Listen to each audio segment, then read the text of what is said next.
రైతు భరోసా నిధుల విడుదలపై రాష్ట్ర ప్రభుత్వం తత్సర్యం చేయడం పట్ల బీఆర్ఎస్ నిజామాబాద్ ఎమ్మెల్సీ కల్వకుంట్ల కవిత ఆగ్రహం వ్యక్తం చేశారు. గురువారం ఆమె మాట్లాడుతూ వెంటనే ఏకకాలంలో రైతు భరోసా నిధులు అన్నింటినీ విడుదల చేయాలని ప్రభుత్వాన్ని డిమాండ్ చేశారు.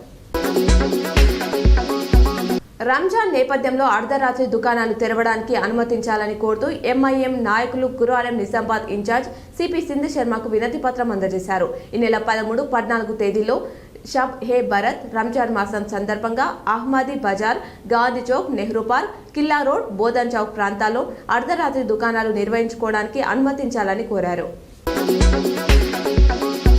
కులగణన మళ్లీ చేయాలని రెండోసారి సర్వే చేస్తే ప్రజలు ఎలాంటి అయోమయం ఉండదని మాజీ మంత్రి తలసాని శ్రీనివాస్ యాదవ్ అన్నారు. కాంగ్రెస్ ప్రభుత్వ సర్వే లెక్కల్లో స్పష్టత లేదని, ప్రజలకు ఎన్నో అనుమానాలు ఉన్నాయని పేర్కొన్నారు. 2014 కేసీఆర్ సర్కార్ నిర్వహించిన సర్వే కంటే ఇప్పటి సర్వేలో జనాభా 62 లక్షలు తగ్గిందన్నారు.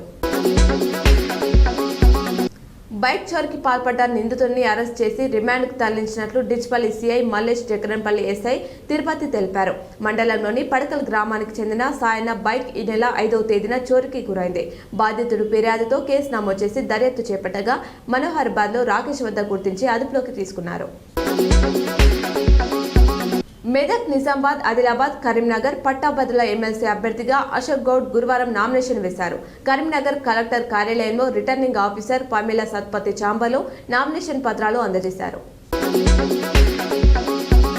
రేవంత్ సర్కార్ నిర్లక్ష్యం పాలమూరుకు శాపమని నిజామాబాద్ ఎమ్మెల్సీ కల్వకుంట్ల కవిత ఎక్స్లో ఆరోపించారు. 14 నెలలుగా పాలమూరు ఎత్తిపోతలను రేవంత్ సర్కార్ కోల్డ్ స్టోరేజ్ లో పెట్టిందని, ప్రాజెక్టుకు అనుమతులు సాధనను గాలి కదిలేసిందన్నారు. కేసీఆర్ హయాంలో సాధించిన పర్యావరణ అనుమతులను న్యాయ వివాదాల సుడి నుంచి బయటకు తేలేకపోయిందని విమర్శించారు.